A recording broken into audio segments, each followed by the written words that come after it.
మామిడికాయ పండు మామిడికాయ. అప్పుడు నిజంగా నిజంగా కాయ కలపకాయ బంగినపల్లి. అవి నిజంగా పండవలు వదిన ఈ ఒళ్ళిపోయి పండు ఉంటాయి నిజంగా పండుకాయలు. చూడ వాసన కూడా మంచిగా వస్తుంది. ఫస్ట్ కలెక్టర్కాయ కోస్తా. అందరికి బంగినపల్లి ఎంత ఇష్టంగా నేను కలెక్టర్కాయ కోస్తా.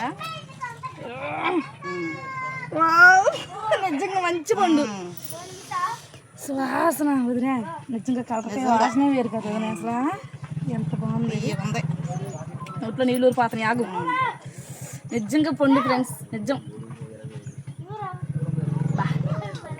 అప్పుడే పండ్లు అవుతున్నాయి. నేను తిన్నా నేను తినే నీకు ఇచ్చే.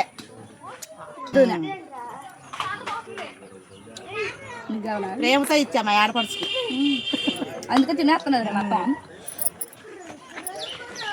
ఇది బంగినపల్లి తర్వాత తింటా. నిజం ఫ్రెండ్స్, బంగినపల్లి ఎంత తీగున్నా కానీ నాకు కలటకాయలు అంటేనే బాగా ఇష్టం. మీకు బంగినపల్లి కాయలు అంటే ఇష్టమా, కలటకాయ అంటే ఇష్టమా? కామెంట్ బాక్స్లో తప్పకుండా కామెంట్ చేయండి. ముందు ఇంకా మంచి మంచి పండ్లు చూపిస్తారే, మీకు కూడా పంపిస్తా. బై.